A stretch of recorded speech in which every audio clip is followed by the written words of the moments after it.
电动车有电不走，我们看一下，打开钥匙有电，拧动转把是没有反应。这边有个指示灯一闪一停的，这是一个故障指示灯，我们看一下，一闪是护耳故障。把这个护耳插头拔掉，插到这个修车宝上，我们看一下，3个护耳指示灯交替闪烁，没有问题，怎么这么奇怪？难道电机护耳没有问题，是控制器出故障了？我们现在用万用表再测一下护耳。测量第一个护耳转动轮子10伏到13伏之间来回浮动。我们现在第二个护耳10伏到13伏还是一样的浮动。再量第三个就到不了13伏了，只能到12伏。这个护耳应该是有问题的。我们再重新插上修车宝看一下，仔细观察发现左边这个指示灯的亮度没有右边2个指示灯的亮度高，到底是电机护耳的问题还是控制器的问题呢？给我的感觉应该还是电机护耳，可能是电机里边进水导致这个护耳灵敏度下降造成的。那现在我们就把这个电机给它打开看一下是不是护耳的问题。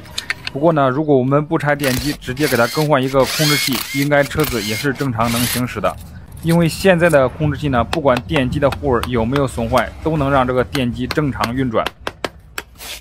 好，现在这个电机打开，我们看一下这个护耳，仔细观察这个护耳上面都有水珠，很明显这个电机是因为这个护耳进水导致这个灵敏度下降，所以这个控制器呢接收这个电机护耳的信号强度不够，所以它就没有正常运转。这就是原车上的控制器，一般护耳故障它就不走了。如果是我们更换过的控制器，它不管护耳有没有问题，都可以正常运转。那接下来我们给它更换一个护耳，看一下这个车子能不能正常行驶。这个护耳我们已经把它给拆掉，然后我们找一个同型号的护耳，现在给它焊接到上面。护耳线我们按原来这个顺序给它焊接到上面。一般我们电机的护耳线是5根，这台电机的护耳线是6根，多出了一根白色的线。有没有人知道这根白色的线是什么作用？其实它的作用不是很大，可以不用接，车子也是可以正常行驶的。好，现在我们这个护耳已经更换上去，已经焊接到上面，然后我们用这个扎带把它固定到上面。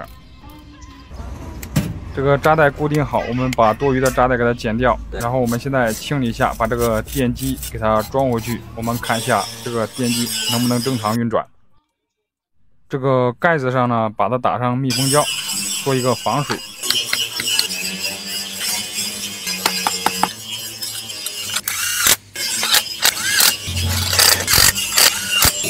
好，电浆的所有螺丝固定好之后，把这个散热的风扇装上，后面这个挡风罩固定上，这个电机就安装好了。现在我们把它给装回到车上。